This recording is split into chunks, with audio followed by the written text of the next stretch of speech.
నమస్తే, welcome to 99 TV. Prakash Raj మళ్ళీ నిద్రలేచాడు. ఆయన వారంలో 2-3 రోజులు అచ్చంగా పవన్ కళ్యాణ్ గారి కోసమే నిద్రలేస్తున్నాడు. ఆయన ఎప్పుడో పాత వీడియోలు పట్టుకొని ఎవరో ఏదో ట్వీట్ చేస్తే ఇవాళ మళ్ళీ ఇంకోసారి కిలికేశాడు. ఇన్ సవాలం కా జవాబ్ మిలా, ఈ ప్రశ్నలకు సమాధానం ఏది just asking.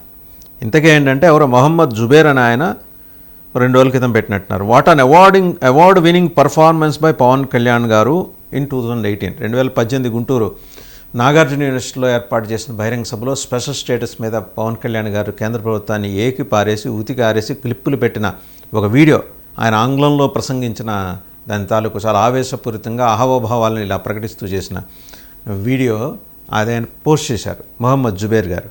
What an award winning performance by Pawan Kalyan గారు ఎక్స్ ప్లాట్ఫామ్ మీద పోస్ట్ చేస్తే ఇది మన ప్రకాష్ రాజ్ గారికి కనిపించింది, లేదా ప్రకాష్ రాజ్ గారికి అది కనపడేలా చేసింది ఎవరంటే డిఎంకే స్టాలిన్ గారు. Clear, clouds are clear. ఎక్కడా కూడా క్యుములోనింబస్ మేఘాలు లేవు, క్లౌడ్స్ చాలా క్లియర్గా ఉన్నాయి.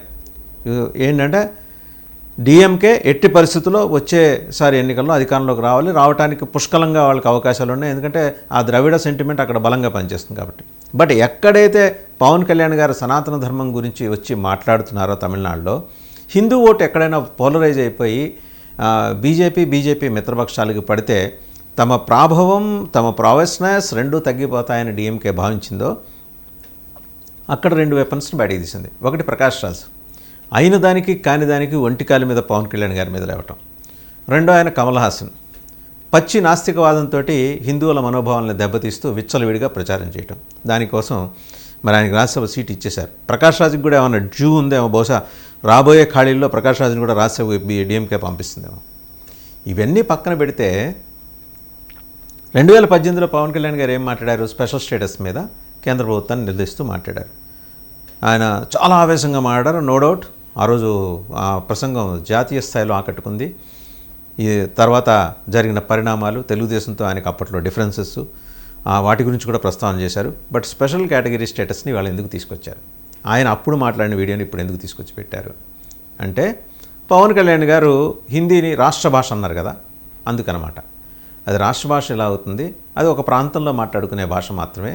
అది ఎప్పటికీ రాష్ట్ర భాష అంటే దేశ భాషని అవ్వాలి కదా అని చెప్పేసి డిఎంకే కానీ, ద్రవిడ పార్టీలు కానీ, లేదా ప్రకాష్ రాజ్ గారు కానీ వీళ్ళందరూ మాట్లాడేది. మరి ఇదే ప్రకాష్ రాజ్ హిందీ సినిమాలు చేశాడు, హిందీలో అద్భుతంగా మాట్లాడగలరు. స్టాలిన్ గారికి హిందీ రాకపోవచ్చేమో కానీ హిందీ అర్థమవుతుంది ఆయనకి. పొద్దున్న లేస్తే మరి నార్త్ ఇండియాలో కూర్చున్న కేంద్ర ప్రభుత్వంతో కమ్యూనికేషన్లోకి వెళ్ళాలంటే ఆయన దగ్గర కూడా హిందీలో మాట్లాడే ఆఫీసర్స్ కావాలి. దక్షిణ భారత హిందీ ప్రజాసభ చెన్నైలోనే ఉంది. హిందీ మీద ఎందుకు అంత విద్వేషం? అది ఒక కనెక్టింగ్ లాంగ్వేజ్. ఇంగ్లీష్ ఎలాగో దేశం మొత్తాన్ని కనెక్ట్ చేస్తున్న ఒక భాష, ఈజీగా మనం నేర్చుకోవడానికి సులువుగా ఉండేది.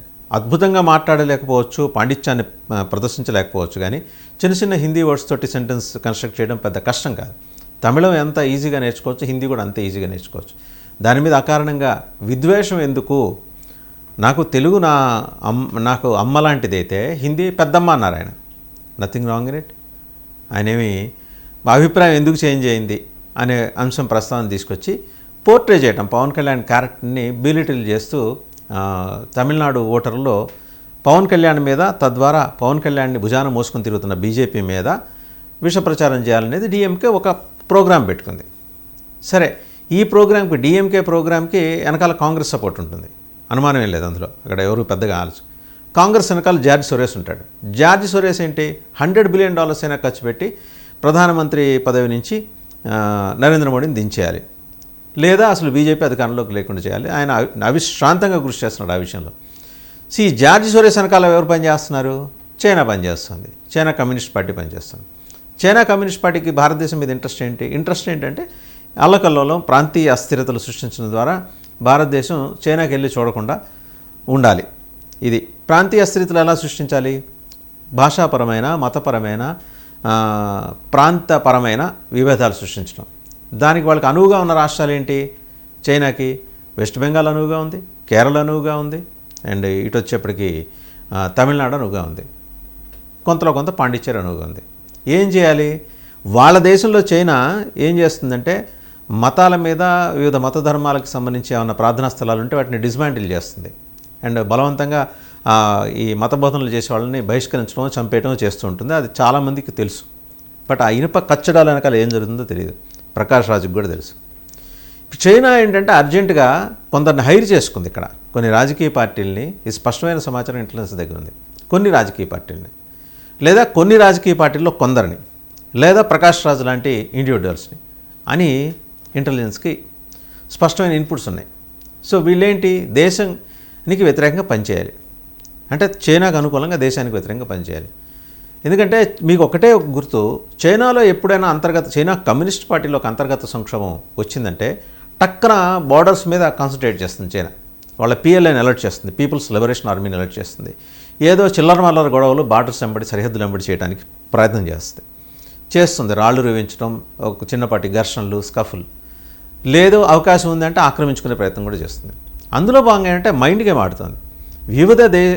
అదే భారతదేశంలోని వివిధ రాష్ట్రాల్లో కొంత లెఫ్టిస్ట్ ఓరియంటేషను, లెఫ్టిస్ట్ ఐడియాలజీ ఉన్న వాళ్ళని పికప్ చేసుకుని గ్రూమ్ చేసుకుంటుంది. వాళ్ళకి ఫండింగ్, ఇప్పుడు ఇస్లామిక్ ఛాందస్వాదులు ఎలాగైతే ఐడెంటిఫై చేసి వాళ్ళ భావజాలానికి దగ్గర ఉన్న వాళ్ళకి ఫండింగ్ చేసి వాళ్ళని స్లీపర్ సెల్స్ లాగా ఎలా తయారు చేసుకుంటున్నారో పాకిస్తాన్ నుంచి, చైనా కూడా అలాగే లెఫ్టిస్ట్ భావజాలం ఉన్న వాళ్ళని కొందరు ఐడెంటిఫై చేసింది. లెఫ్టిస్ట్లో ఎక్స్ట్రీమిటీ ఆఫ్ లెఫ్టిజం ఉన్న వాళ్ళని ఇంకా ఐడెంటిఫై. ప్రకాష్ రాజ్ కొరకురాని కొయ్య, ఓ పట్టాన్ని అర్థం కాడు. ఆయన నాస్తికుడు అయితే అయి ఉండొచ్చు కాక, ఆయన వామపక్షవాది అయితే అయి ఉండొచ్చు కాక, ఇది ప్రజాస్వామ్య దేశంలో ఆయనకి హ్యాస్ ఎవ్రీ లిబర్టీ, విచ్చలవిడిగా ఆయన తన నాస్తిక భావజాలాన్ని ప్రచారం చేసుకోవచ్చు. బట్ హిందువుల మనోభావాలను ఎట్లా దెబ్బతీస్తాడు, హిందువుల మనోభావాల కోసం మాట్లాడుతున్న పవన్ కళ్యాణ్ ఎందుకు టార్గెట్ చేస్తున్నాడు, ఇలాంటి వీడియోలు పెట్టి, ఆ వీడియో కూడా మనం చూడొచ్చు. 2018లో పవన్ కళ్యాణ్ ఏం మాట్లాడారో ఆ వీడియో కూడా పక్క ఇంట్లో మీరు ప్లే చేస్తాం, చూడొచ్చు. To the Honorable Minister, Finance Minister, to Sri Arun Jaitley ji, from the capital of Andhra Pradesh, Amaravati, my name is Pawan Kalyan. Respected sir, for the last 4 years, the kind of injustice has been meted out to the people of Andhra Pradesh. It is burning us, sir. It is agonizing us. It is killing us. It is causing a deep pain in us. And the statement you gave, you said, for the sentiment's sake, special category status cannot be given. You gave a word that Andhra Pradesh be given a special category status, not for 5, not for 10, but for 15 years. Today, you're going back on your word. Do you think are you beyond law? No, you are very much under the purview of law, sir. Please kindly don't forget. You know why we wanted special category status? Because we were kicked out of the Telangana without a capital. Because our leaders, and there is a true injustice being meted out to us.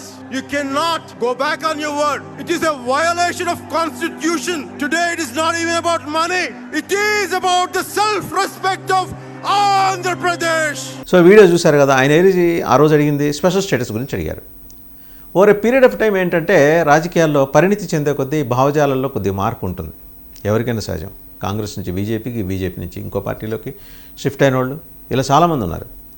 ఆయన కూడా ఏంటంటే ఒక భావజాలం పెట్టుకొని తిరిగారు ఆ రోజు, special status అని. తెలుగుదేశంతో ఆయనకు ఆ రోజు డిఫరెన్సెస్ ఉన్నాయి. ఈరోజు సర్దుకున్నారు. ఇప్పుడు కూటమిగా ఏర్పడి జగన్మోహన్ రెడ్డి అనే ఒక దుర్మార్గమైన పరిపాలన చేసిన ఒక వ్యక్తి తాలూకు ప్రభుత్వాన్ని కూల్చేయడానికి వాళ్ళందరూ అడుగు కట్టారు. ఆ 3 పార్టీలని సింగిల్గా కలిపిన పాయింట్ అదొక్కటే. 3 పార్టీలకి డిఫరెంట్ ఐడియాలజీస్ ఉన్నాయి. తెలుగుదేశంకి ఒక ఐడియాలజీ, బీజేపీ ఒక ఐడియాలజీ, జనసేనకు ఒక ఐడియాలజీ. తెలుగుదేశం ఉమ్మడి మేనిఫెస్టో పెట్టినప్పుడు బీజేపీ వచ్చింది కానీ వాళ్ళేం దాన్ని చేసుకోవాలా, దాన్ని ఓన్ చేసుకోవాలా, దాని మీద ఎలాంటి ప్రతిజ్ఞ కూడా వాళ్ళు చేయాల. అదేదో ఆ మేనిఫెస్టో అచ్చంగా తెలుగుదేశాంది, కూటమి ప్రభుత్వాన్ని కాదు. సరే, మళ్ళీ ఇక్కడికి వస్తే స్టాలిన్కి సపోర్ట్ చేస్తున్న శక్తులు ఎవరు? చైనా నుంచి కొన్ని ఫోర్సెస్ ఉన్నాయి, ఇంటెలిజెన్స్కి ఇన్ఫర్మేషన్ ఉంది. సో మరి స్టాలిన్ చెప్పినట్టు ప్రకాష్ రాజ్ చేస్తున్నాడు. బురద జల్లటం. స్టాలిన్ స్క్రిప్ట్ ఇస్తే మంచి యాక్టర్ కదా ఆయన, పవన్ మీద అటాక్ చేస్తారు. చైనా ఫండింగ్ ఎవరు ఏర్పాటు చేస్తారు? న్యాచురల్. చైనా కోసం భారతదేశంలో పనిచేస్తున్న చైనా ఇంటెలిజెన్స్ సంస్థలు ఇట్లా కొందరిని వ్యక్తులను ఐడెంటిఫై చేసి వాళ్ళకి ఫండ్ పంపు చేస్తుంటాయి, పాకిస్తాన్కి పంప్ చేసినట్టు. పాకిస్తాన్లో ఒక మిషన్, భారతదేశంలో ఒక మిషన్ ఉంటుంది చైనాకి. ఆ మాటకు వస్తే చుట్టుపక్కల భారతదేశాన్ని చుట్టుముట్టి వలయంగా ఉన్న చిన్న చిన్న దేశాలు, ద్వీపాల్లో కూడా చైనా తన స్ట్రాంగ్ ప్రజెన్స్. మొన్న మధ్యనే విశాఖపట్నం దగ్గర రాంబిల్లి దగ్గర ఉన్న సముద్ర తీరానికి వాళ్ళు ఒక నిఘా నౌకని పంపించారు. అఫ్కోర్స్ అది ఇంకా అంతర్జాతీయ జలాల్లోనే ఉంది, మన వాటర్స్లోకి చేయాలి. చైనా ఇన్ని రకాల కుయుక్తులు పన్నుతున్నప్పుడు పాపులారిటీ ఉన్న ప్రకాష్ రాజ్ లాంటి వాళ్ళని ఉపయోగించుకుంటారు. వాళ్ళు ఉపయోగించుకుంటున్నారు. దానికి వాళ్ళకి సపోర్ట్ చేసే స్టాలిన్ ప్రభుత్వం అక్కడ ఉంది కాబట్టి ఏదైనా చేయొచ్చు. ఎప్పుడో 2018 నాటి వీడియో ఎవరో ఒకళ్ళు ఎక్స్ ప్లాట్ఫామ్ మీద పోస్ట్ చేయటం ఏంటి, ఆ పోస్ట్ చేసిన వీడియోని ఆధారంగా చేసుకుని జస్ట్ ఆస్కింగ్ అంటూ ఈయన వేసిన ప్రశ్న, ఇన్ సవాలం కా జవాబ్ మిలా అని చెప్పి ప్రశ్నించడం. ఈ ప్రశ్నకు సమాధానం ఏది? Just asking. ఇంకా జుబేర్ గారు అడిగింది what an award winning performance by Pawan Kalyan గారు. ఎటకారం అనమాట. ఆ రోజు ఒక రాజకీయ పార్టీగా ఆయనకున్న భావజాలాన్ని ప్రకటించుకోవడానికి ఆయన ఒక బహిరంగ సభ ఏర్పాటు చేసుకొని మాట్లాడారు. దాన్ని ఈరోజు తెర మీద తీసుకురావటం వెనకాలంటే స్కెచ్ చైనా స్కెచ్ చేస్తుంది, స్క్రిప్ట్ స్టాలిన్ ఇస్తున్నారు, మాట్లాడుతుంది, అవార్డు విన్నింగ్ పర్ఫార్మెన్స్ వచ్చేలాగా మాట్లాడుతోంది, ట్వీట్ చేస్తోంది, ఎక్స్ ప్లాట్ఫామ్లోను సోషల్ మీడియా ప్లాట్ఫామ్లో పోస్ట్ చేస్తుంది ప్రకాష్ రాజ్. ఇది ప్రకాష్ రాజ్ క్లియర్ ఇంటెన్షన్, మనకి క్లియర్ కట్ ఇంటెన్షన్ అర్థమవుతుంది. ఈయనతోడు ఇంకొక ఆయన బయలుదేరాడు, కమల్ హాసన్ గారు. రేపు పొద్దున ఆయన ఏం మాట్లాడతాడు కూడా చూద్దాం.